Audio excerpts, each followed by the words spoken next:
Hi Mark, how are you? Hi, Jill. I'm very well, thank you. How are you? I'm good, thanks. So my name is Jill Greenfield and I head the serious injury team at Field Fisher.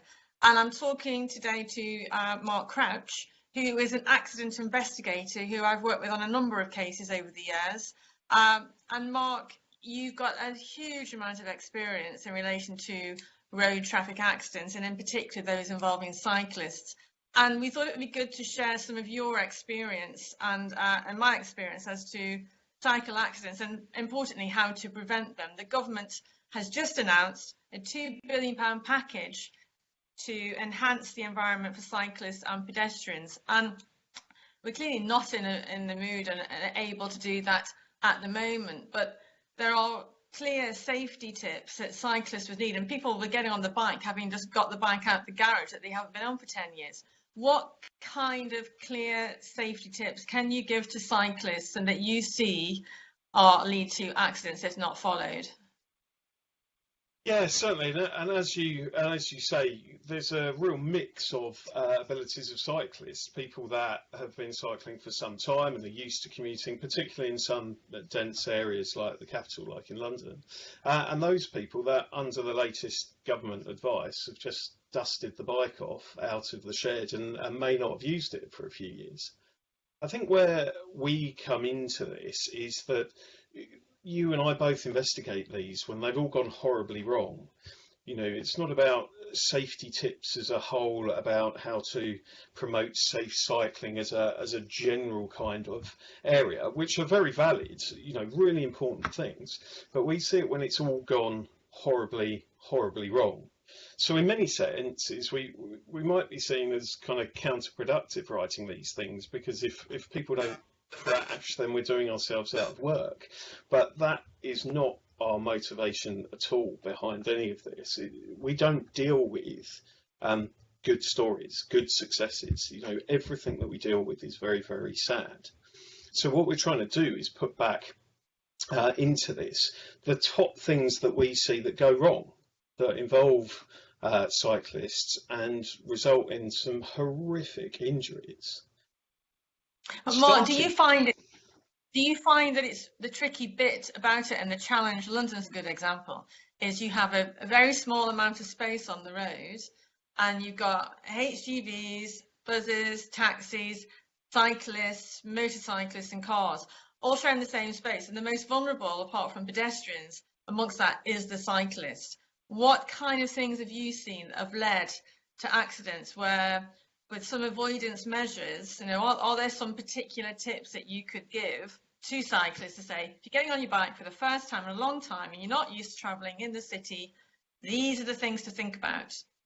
Yes, absolutely. As you say, finite amount of space. This is about respecting each other. We don't have the luxury in places like London to massively over-engineer the road networks and make more space. We can't do it. We have to share the space together.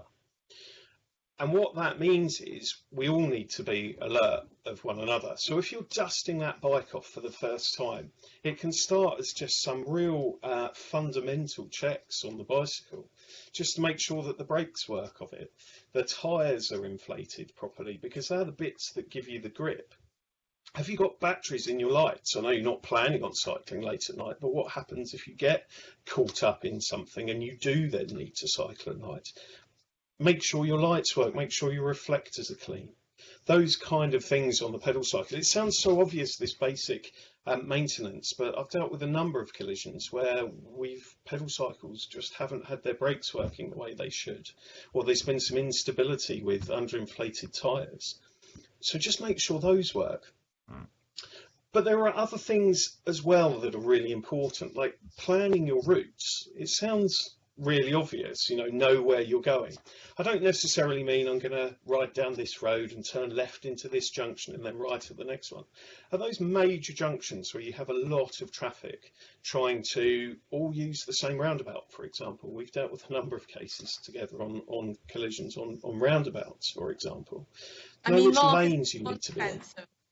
Sorry, Mark, isn't there one thing to suggest to people? I mean, I've seen, as we've both seen, very serious accidents on roundabouts is actually roundabouts are pretty deadly, and if you can avoid them, and that may mean going on a different route, but if you can avoid a busy roundabout, try and avoid it if you possibly can.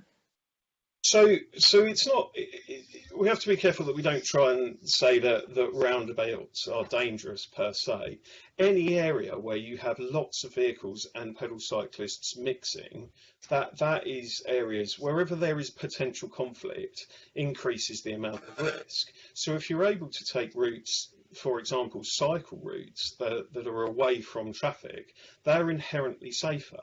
However, pretty much every route you will want to take, you will at some point come into contact with other vehicles. And the important bit is to switch on. What are the key points, sort of like, I mean, I've always thought that junctions, when you're next to a HGV driver, for example, are really tricky. And so are there particular things you can do to try and make sure the HGV driver is seeing you and that you're pulling off? And, you know, what things would you recommend roundabout when you find yourself stuck in the middle of traffic and you've got some pretty big vehicles around you? Yeah, it's really difficult, and the heavy goods vehicle and pedal cycle collision is fairly common in the sense that those are the type of collisions where you would expect a more severe kind of injury when you've got a big mass discrepancy. The real issue with HGVs are the limited vision. You can be cycling along an HGV and see its mirror, but a driver's got 6 or 7 mirrors to look in, and we spend a long time after the event, it's where we do our analysis in looking at what a mirror view would have been, where a driver should have been looking at any point. But a driver has a lot to do. If in doubt with these kind of large goods vehicles, just stay back. Cycling up the near side has an inherent level of risk, as does cycling out just to be in front of them. The problem with heavy goods vehicles are that the position that they start in might give you enough space along the near side, but as soon as they start turning left, for example, that space gets taken up by the rear of the vehicle.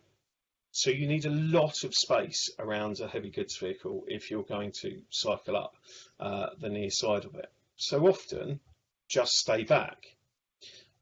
Eye contact with drivers is also really important, particularly if you find yourself in the position where you're in front of a heavy goods vehicle, for example. If you look behind you, you can see whether the driver's seen you. Give him a wave, see if you get a thumbs up back from the driver or not, because then you know that he knows you're there. All the time that you don't have that eye contact, you're kind of assuming and relying on the fact that you think he has seen you. So it's all about, if you perceive the risk is too high, stay back.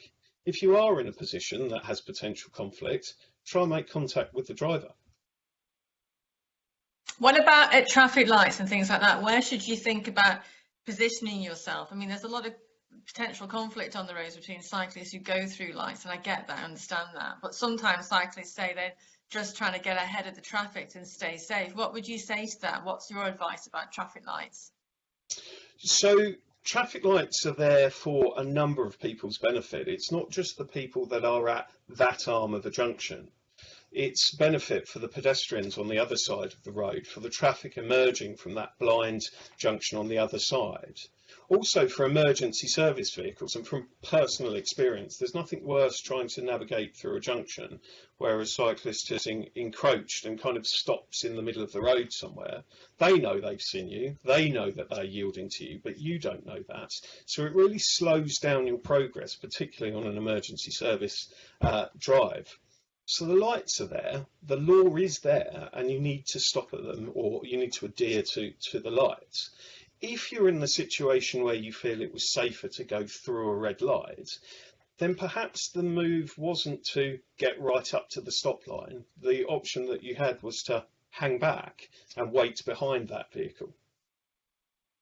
Okay, but it's tricky, isn't it? Because I mean, I personally, it would be great if the government said that HGVs could not go through the centre of towns, which I think is something they've done in Paris and other cities. And that actually would, in one blow, completely remove a level of danger for cyclists. It would. You know, people have different views about that, but I would love to see that happen. What do you think? So there is a real dependency on everything that we have, from shops to deliveries to medical supplies, where large vehicles need to travel through the city. Stopping them completely has some will have some really severe knock-on effects in terms of economic, the way that we function. Although perhaps there have been some challenges laid down by the recent scenario that we find ourselves in, that we can work slightly differently. So it might be the opportunity to review those kind of things. Undoubtedly, all of the time that you have a mix between heavy goods vehicles and pedal cycles, there is a risk involved. And if you were to remove one or other of the parties in that equation, then the risk is also removed. It could be done in terms of timings. One way of doing it, I get the point about businesses needing sort of large vehicles to bring supplies in, but what about the vehicles who are just literally travelling through? So yes. What about actually saying the ones that are travelling through can't do that anymore? Actually, if you're going to enter the city centre, you've got to have a destination in the city. I suppose people might game that a little bit, but actually you see a lot of construction vehicles going through the city, cutting through, as opposed to it being the destination. What about that as a potential solution? So there are a number of things that can be looked at in terms of destinations, whether we're getting quite good at understanding what an essential journey is and what a non-essential journey is at the moment. So there could be those kind of timing things. Lots of the heavy goods vehicles movements in London are covered by the Considerate Constructor scheme.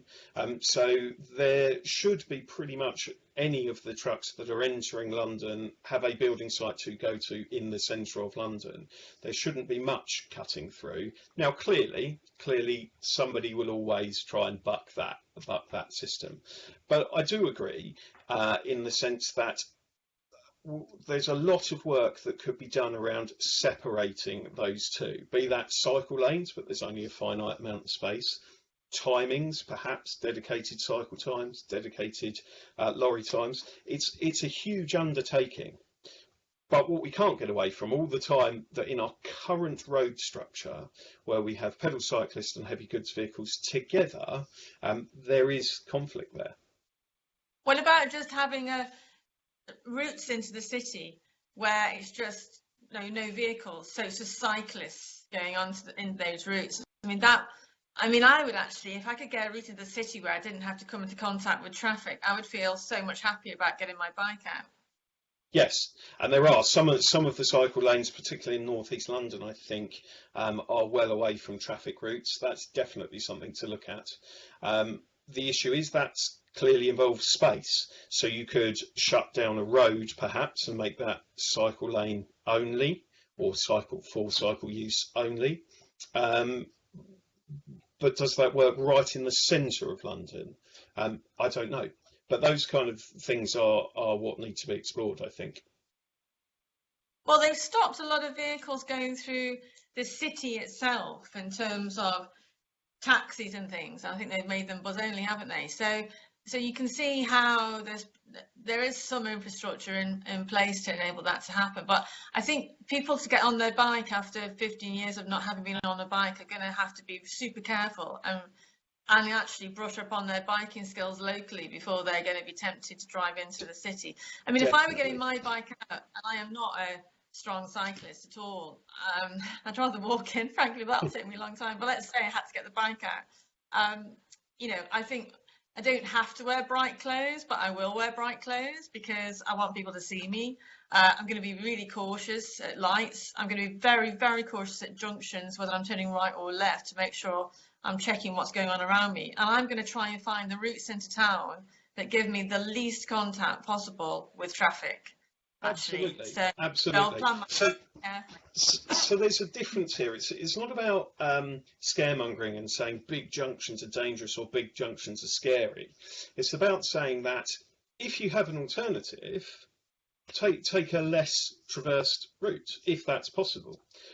But there are a number of other things you can do. Distractions, for example. This is no different to cycling as it is to driving, particularly in a busy, congested city, the less distractions you have available to you, the better you're going to be at understanding what's going on around you. So the less reliance you have on a sat nav, for example, looking down at your mobile phone that's mounted to your handlebars, for example, the more you're looking up and taking in all that information around you, the better and safer you're going to be. So knowing your route, knowing which lanes you need to be in at those major junctions is really important. I would say, again, slightly controversially, but I wouldn't be using headphones when I was cycling either, because what we can hear really affects what we do on the road as well. So not having headphones in so you can listen to what's going on around you. It certainly wouldn't be having a mobile phone conversation, as you see sometimes for hands-free, because the effects... I never even thought of doing that.